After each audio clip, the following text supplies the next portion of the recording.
힘과 에너지 이제 익숙해졌습니까?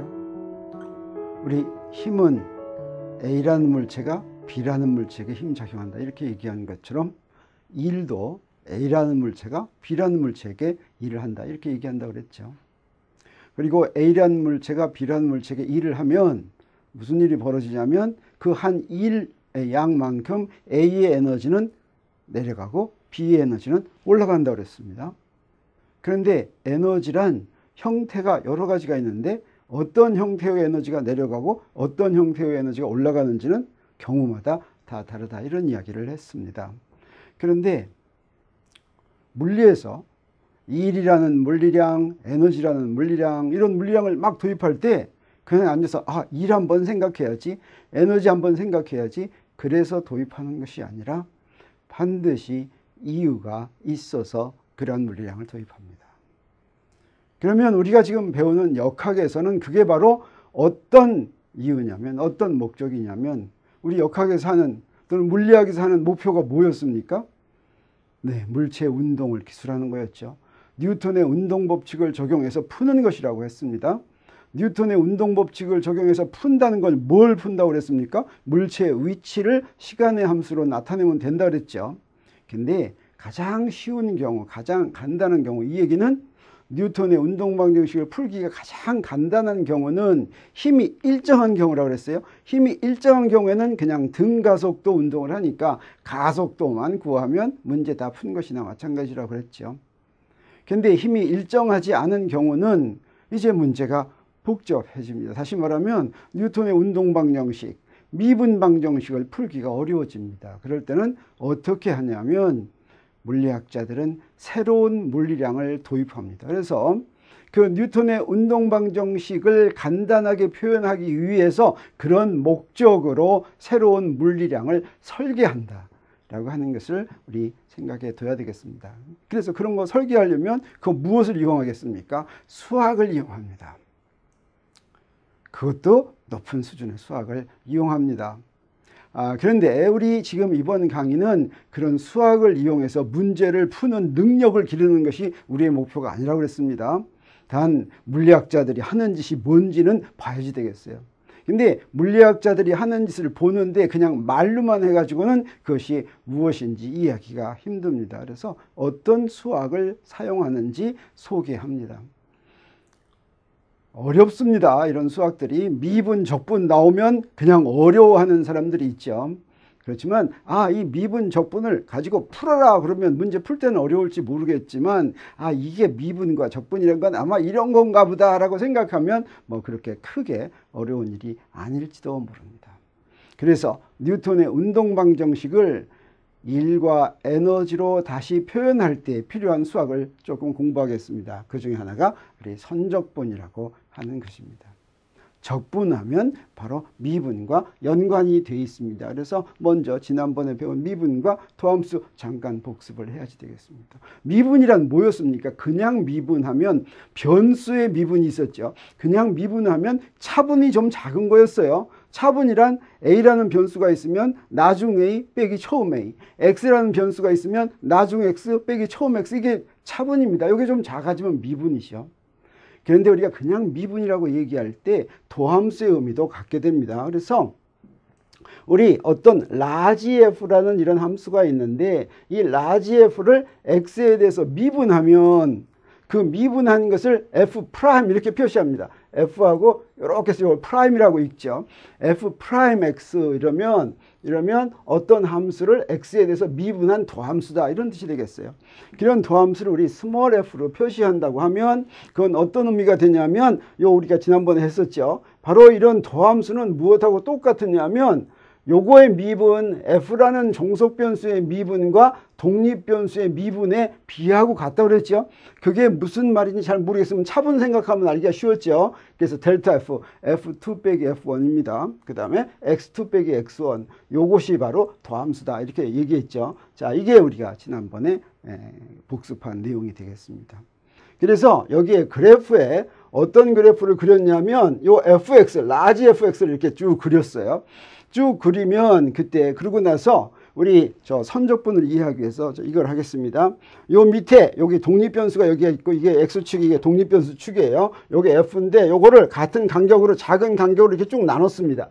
이 간격이 아주 작아지면 그 다음에 미분으로 나눈 거나 마찬가지가 되겠어요. 그러면 그 한 간격마다 우리 어떻게 생각할 수가 있냐면 자, 첫 번째 위치에 독립변수의 값을 x1이라고 하고 그때 함수의 값을 라지 f1, 두 번째를 x2, 그 다음에 f2 이렇게 하면 우리 차분을 구할 수가 있는데 여기에는 이 차분은 바로 뭐예요?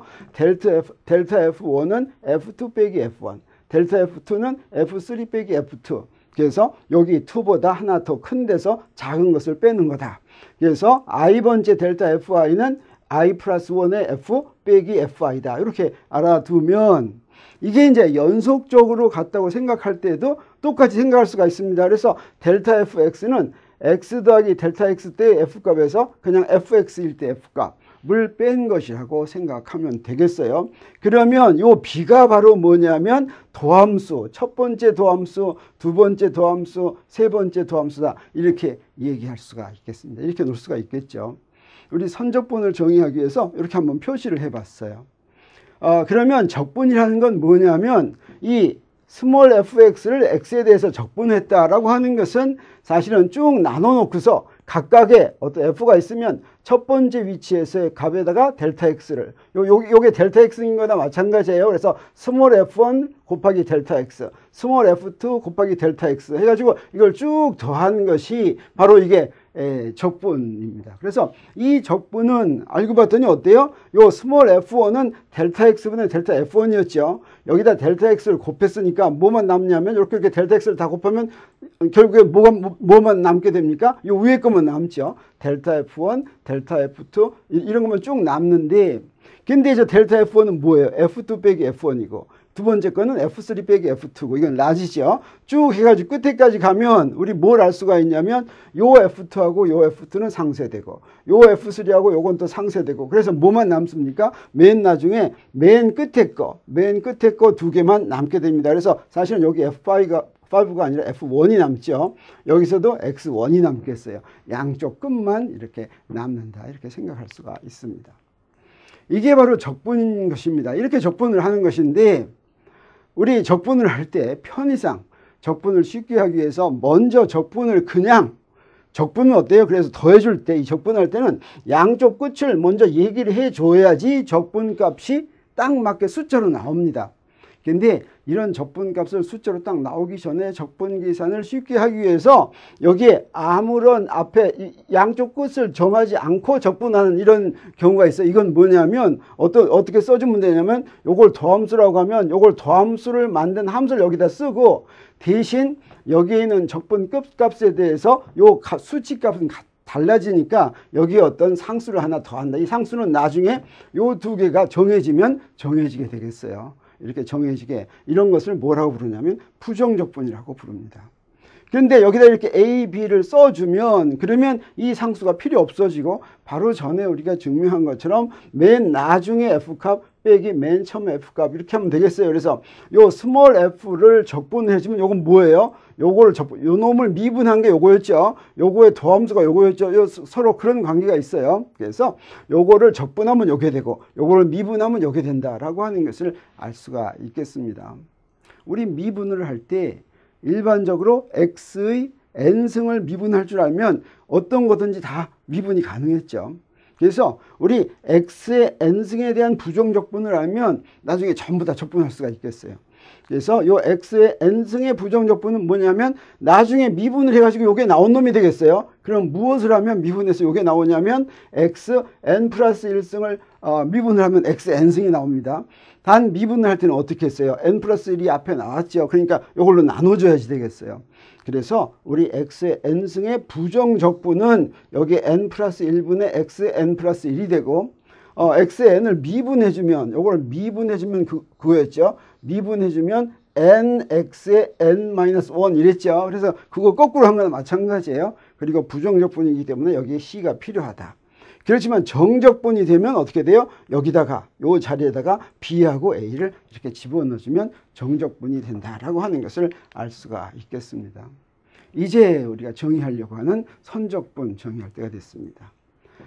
이 적분을 하는데 우리 아까 적분했을 때 fx를 적분할 때 x는 어떤 변수나 다 됐어요. 그런데 만약에 그 변수가 특별히 공간의 좌표인 경우에, 공간의 좌표를 x, y, z 이렇게 표현했죠.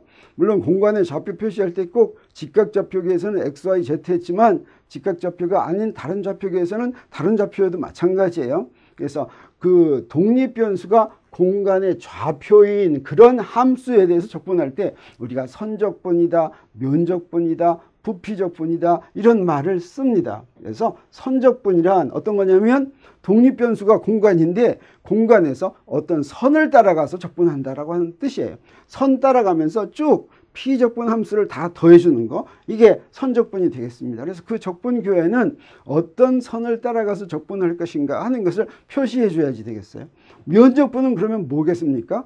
피적분 함수를 더해주는데 어디에서? 모든 면에서 적분해 주는데 면에서 다 더해 주는데 어떤 면에서 더해 줄지 이걸 먼저 얘기를 해 줘야 되겠죠. 적분에 그 표시가 있습니다. 또 부피적분은 어떻게 되겠어요? 주어진 부피에서, 자, 어떤 부피라고 얘기하면 그 부피에서, 부피 내부에서 피적분 함수를 다 더해준다 이런 뜻이 되겠어요. 그래서 적분이란 여기서 얘기한 것처럼 그냥 다 더해준다는 것입니다. 그래서 적분 이렇게 이런 기호가 있고 여기 뭐가 있으면 여기 있는 것을 다 더해준다 이런 뜻이 되겠어요. 그리고 이제 조금 더 수학적으로 이렇게 적분을 해줄 때, 선적분을 해줄 때 선적분을 해주는 대상을 그냥 함수라고 하지 않고 똑같은 함수인데 장이라는 이름을 붙여줍니다. 이 장이라는 이름은 우리가 한번 정의한 적도 있지만 특별히 이건 그냥 함수인데 이렇게 얘기했을 때 이건 독립변수 x의 함수다 이렇게 얘기하죠.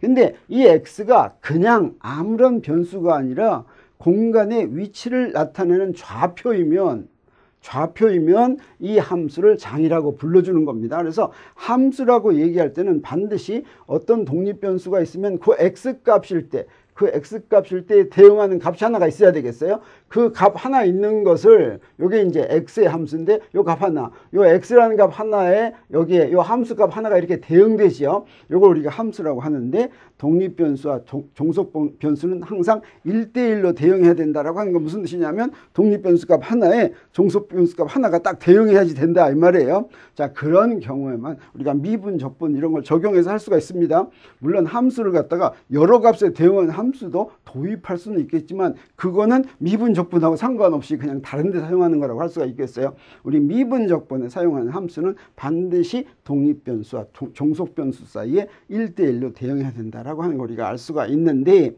그때 요 독립변수 요거가 R 이게 바로 공간의 한 위치죠. 공간의 한 위치일 때는 요 전체를 우리가 장이라고 부른다. 함수라고 부르는 대신에 장이라고 부른다. 이런 뜻이 되겠어요. 그래서 우리가 벡터장, 전기장, 또 무슨 중력장, 뭐 자기장 이렇게 부르는 것이 수학적으로 함수인데 그때 독립변수가 공간의 위치다. 이런 뜻이 되겠습니다. 근데 그때 공간의 위치의 함수가 요 값이 요게 스칼라 값이면 다시 말하면 숫자 하나로 대표되면 그건 스칼라장이라고 얘기하고 이때 대응하는 함수가 숫자 3개가 필요한 벡터면 벡터장이라고 부릅니다. 그래서 우리가 뭐 잘 아는 전기장이나 중력장이나 이런 것은 벡터장이 되겠습니다. 그래서 선적분은 우리 특별히 벡터장에 대해서 선적분을 정의합니다. 선적분 정의할 때는 이런 식으로 써요. 이게 바로 뭐냐면 여기 밑에 있는 C 이게 선적분을 할 경로가 되겠어요. 어떤 경로. 그래서 경로를 따라서 적분한다. 여기가 공간인데 여기에 이런 경로를 따라서 적분한다. 이거 C1이라는 경로다. 그럼 여기다 C1 이렇게 씁니다. 여기에 C2라는 경로를 따라 적분하면 C2라고 이렇게 씁니다. 근데 여기서 적분할 때 더해주는 건 뭘 더해주냐면 어떤 점에서 함수값하고 함수 벡터하고 그 다음에 여기에서의 DR이란 뭐예요? R2 빼기 R1이죠. 요 점에서 지금 이렇게 가고 있으면 요 점에서 여기까지 갔으면 이렇게 그린 거 요게 바로 DR이 되겠어요. DR. 나중 위치 벡터에서 처음 위치 벡터를 뺀 것이 이게 DR입니다. 요 두 개를 F하고 dr을 서로 스칼라 곱한 다음에 요거를 경로에 따라서 다 더해준다, 이런 뜻이 되겠습니다. 그래서 이 선적분은 C1에 따라서 자 요걸 다 계산한 다음에 여러 점에서 다 계산한 다음에 다 더해주는 거, 그게 바로 적분이라, 이런 뜻이 되겠어요. 요게 이제 점점 작아지면, 요거 dr이 점점 작아져서 미분이 되면 더하기 기호가 적분 기호, 이렇게 되겠죠. 그러면 선적분에는 어떤 중요한 성질이 있냐면, 여기서 A에서 B까지 가는데 어떤 경로를 따라서 A에서 B까지 갔다 그래요. A에서 B까지 갔을 때 선적분 값하고 똑같은 경로를 거꾸로 갔을 때 선적분 값. 그러면 이쪽으로 앞으로 갔을 때는 dr이 이렇게 되고 뒤로 갔을 때는 dr이 딱 그거에 반대가 됩니다. 다시 말하면 f.dr 할 때 dr이 두 번째 거는 전부 반대 방향을 향하고 있으니까 그 값이 얼마가 되냐면 마이너스가 붙어요. 이 둘 사이에는 서로 부호가 반대다. 시작점과 끝점을, 경로는 똑같이 하고 시작점과 끝점을 바꾸면 그 적분한, 선적분한 값이 여기에 마이너스 부호가 붙는다라고 하는 것을 우리 이제 여기 구의 성질이 되겠어요. 자, 그런데 특별히 장 중에는, 함수 중에는 이런 선적분을 했을 때 아주 재미있는 성질을 갖는 함수가 있습니다. 그 장이 있어요. 어떤 거냐면, 어때요? 아까 어땠습니까? A에서 B까지 어떤 장을 선적분을 하면 경로가 달라지면, 이렇게 경로가 달라지면 요 두 개 선적분한 값이 반드시 같아야 할 이유가 없다 그랬죠. 근데 같으면 어떠냐? 굉장히 편리하겠어요. 여기서 이쪽으로 이 시작점과 끝점만 같으면 어떤 경로를 가든지 간에 선적분한 값이 다 같다면 그거 굉장히 편리하겠어요. 근데 특별히 그런 성질을 갖는 벡터장이 있습니다. 그런 성질을 갖는 벡터장을 뭐라고 부르냐면 보존장이라고 불러요. 여기서 이렇게 얘기하니까 그런 보존장은 굉장히 몇 개 안 되는가 보구나 뭐 이렇게 생각할지 모르지만, 놀랍게도 대부분 자연에 존재하는 장은, 벡터장들은 다 이런 보존장들이 더 많아요. 대부분 보존장들이에요. 그래서 우리 선적분할 때 경로 생각하지 않고 처음과 끝점만 이렇게 생각하면 좋습니다. 그랬을 때 이런 것을 보존장이라고 하는데, 그런 보존장은 그러면 어떤 성질을 갖게 되냐면, 이 성질을 볼 것 같으면 어때요? 여기서 아까 처음에 말한 성질을 그냥 쓴 겁니다. C1하고 C2가 시작점과 끝점이 같으면 경로는 다르더라도 어때요? 선적분한 게 어떻다고 그랬습니까? 같다 그랬죠. 같다 그래. 근데 이번에는 그러면 한 바퀴 삥 여기에 선적분에다가 동그라미를 이렇게 표시한 것은 시작점에서 어디 갔다가 제자리로 돌아온 겁니다. 그래서 여기 A에서 시작해서 B까지 이렇게 적분했다고 그래요.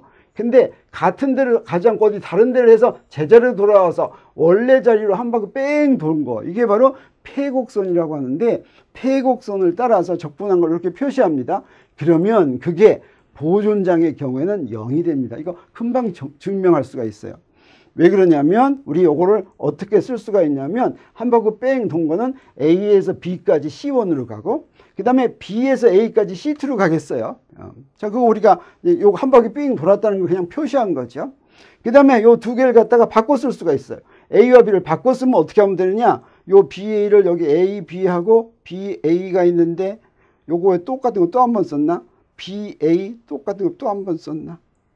C1.